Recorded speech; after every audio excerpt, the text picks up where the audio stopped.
তোমরা একতারা বাজাইও না, তোমরা দোতারা বাজাইও না, গিটার আর ব্যঞ্জো বাজাও রে,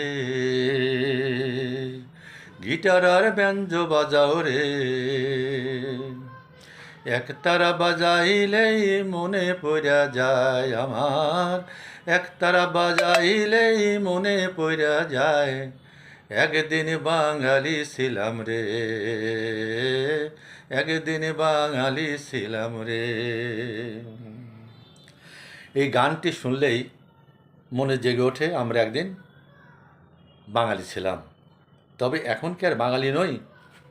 প্রিয় দর্শক শ্রোতা, আমি বিমল কুণ্ডু আপনাদের সামনে আমার ইউটিউব চ্যানেল একজন বাঙালি থেকে আজ যে নতুন সিরিজ আরম্ভ করেছি একজন বাঙালি, সেটাই উপস্থাপন করতে যাচ্ছি। বন্ধুগণ, আপনারা আজকে শুনতে পাচ্ছেন একজন বাঙালি। আমরা একদিন বাঙালি ছিলাম, তবে এখন কি আর বাঙালি নই? নিশ্চয়ই কোথাও না কোথাও একটা ক্ষয়রোগ ধরেছে, আর তাতেই কবিকণ্ঠে ধ্বনিত হয়েছে এই গানটি। আমরা যদি বাঙালি ভাষাভাষীর মধ্যে চোখ বুলাই, তাহলে শতকরা একজন বাঙালি আজকের দিনে খুঁজে পাওয়া দুষ্কর।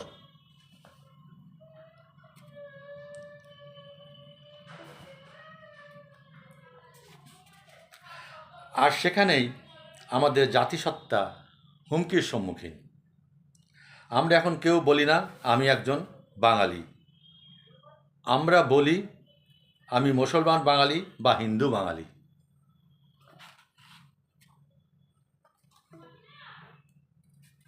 আমি আগে হিন্দু, মুসলমান, বৌদ্ধ, খ্রিস্টান, তারপর বাঙালি। এভাবেই আমাদের জাতিসত্তা ধর্মীয়ভাবে বিভক্ত হয়ে পড়েছে। আর এই বিভক্তিকে পাকাপোক্ত করার জন্য চলছে সাংস্কৃতিক আগ্রাসন। আজ আমরা সমস্যায় বলতে পারছি না আমরা সবাই বাঙালি।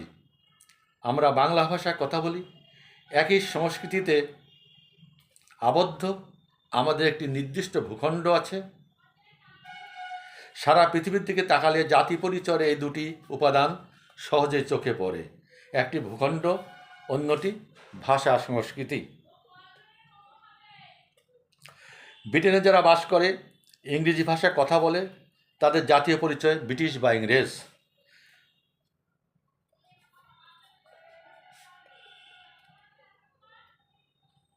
কেউ বলে না আমি খ্রিস্টান।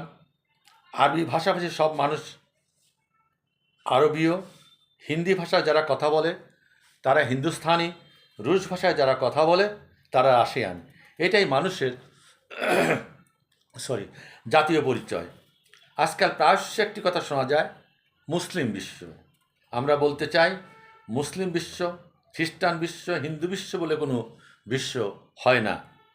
এই বিশ্বের বিভিন্ন ভূখণ্ডে আলাদা জাতিগোষ্ঠী, ভাষাভাষী এবং বিভিন্ন ধর্মীয় সম্প্রদায়ের মানুষের বসবাস।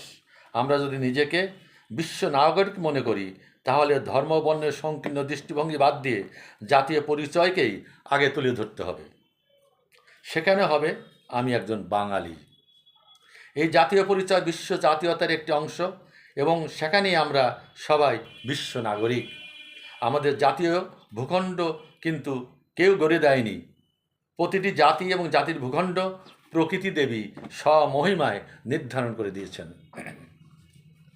আমাদের এই বাংলা ভূখণ্ড তেমনি প্রকৃতির দান। প্রাগৈতিহাসিক যুগ থেকে এই ভূখণ্ডে মানুষ বাস করত। তারা একদিন বাঙালি জাতি নামে পরিচিতি লাভ করে এবং ভূখণ্ডের নাম হয় বাংলাদেশ। কিন্তু এদেশে নাম আর জাতি পরিচয় হঠাৎ করে একদিনে হয়নি। এর পিছনে আসে একটি দীর্ঘ ইতিহাস। তবে সেই ইতিহাস আমাদের পাঠ্যপুস্তকে পড়ানো হয় না। ইতিহাসের অন্তরালে যে গোপন কথাগুলি চাপা পড়ে আছে, সেটাই আমরা তুলে ধরব।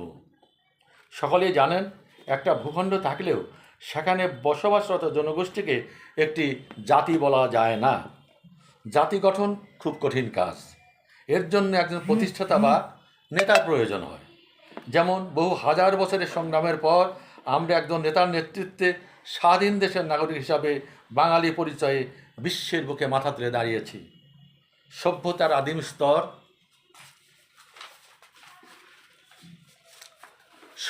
আদিম স্তর থেকে এক একজন বাঙালি এসে আমাদের আজকের এই অবস্থানে পৌঁছে দিয়েছেন। পাঠক এবং আমার প্রিয় শ্রোতাবৃন্দ, আমরা এই নিবন্ধের মধ্য দিয়ে সেই একজন বাঙালির অন্বেষণে ভ্রমণ করব, আর সে ভ্রমণটা হবে একদম শুরু থেকে, আদিম স্তর থেকে। আমি ঐতিহাসিক নই, একটা জাতির ইতিহাস লেখা আমার উদ্দেশ্য নয়। প্রকৃত ঐতিহাসিকেরা অনেক ইতিহাস লিখেছেন, তা থেকে আমরা এমন একটা ধারণা পাই যে তাতে মনে হয় এই তো বাংলাদেশ আর বাঙালি মাত্র সেদিনের কথা। বাংলা ভাষার জন্ম মেরে কুটে হাজারখানেক বছর আগে। আমার মনে এই ভ্রমটা ছিল বছর দুয়েক আগে। হঠাৎ করে এক জায়গায় এসে হুঁশট খেলাম, তখনই তারই বাস্তব প্রতিফলন আজকের এই উপস্থাপনা, একজন বাঙালি। 21শে ফেব্রুয়ারি বিশ্ব মাতৃভাষা দিবসে শাহবাগ পাঠক সমাবেশে বাংলাদেশ রাইটার্স ক্লাবের উদ্যোগে একটি আলোচনা সভায় যোগ দিয়েছিলাম। আমন্ত্রিত ছিল ক্লাবের প্রাক্তন সহসভাপতি হিসাবে, কিন্তু কিছু বলার জন্য। অনুষ্ঠানের সঞ্চালক ছিলেন কবি সোহাগ সিদ্দিকী, সভাপতিত্ব করেছিলেন রাইটার্স ক্লাবের সভাপতি এবং বাংলা একাডেমির মহাপরিচালক কবি মোহাম্মদ নুরুল হুদা। বর্তমান বাংলাদেশের সাহিত্য সংস্কৃতি অঙ্গনে কবি মোহাম্মদ নুরুল হুদাকে বলা হয় জাতিসত্তার কবি। বাংলা সহ বিশ্বের বহু সাহিত্য সম্পর্কে তার অগাধ পাণ্ডিত্য, তার বক্তব্য শোনার জন্য অনেকেই অধীর আগ্রহ অপেক্ষা করেছিলেন। তিনি তার বক্তব্যে বললেন, আমাদের এই দেশ লক্ষ লক্ষ বছরের পুরনো ভূখণ্ড। ঋগ্বেদে সুস্পষ্টভাবে উল্লেখ আছে। প্রথম রাজার নামটিও তিনি জানিয়ে দিলেন। তার এই বক্তব্যের উদ্দেশ্য রীতিমতো চলতি ইতিহাসের সাথে দ্বিমত পোষণ করা। বিষয়টি আমাকে ভাবিয়ে তুলল। তারপর থেকে সত্যি ঘটনা জানার অতিশয় আগ্রহ নিয়ে আমি দীর্ঘদিন বেদ অধ্যয়নে নিজেকে নিয়োজিত রাখলাম। কোনো কিছু বলতে গেলে একটা খুঁটির প্রয়োজন হয়। আমার খুঁটি বন্ধুবর কবি নুরুল হুদা কথিত ঋগ্বেদের ভাষ্য। সেটাকে অবলম্বন করে একজন বাঙালি অন্বেষণে আমাদের এই শুভ যাত্রা। প্রিয় বন্ধুগণ, আজকে এই ভূমিকাটুকু আপনাদের জ্ঞাতার্থে বললাম। আশা করি আপনাদের ভালো লাগবে এবং বাঙালি জাতির পরিচয় জানতে আপনারা উৎসাহ বোধ করবেন।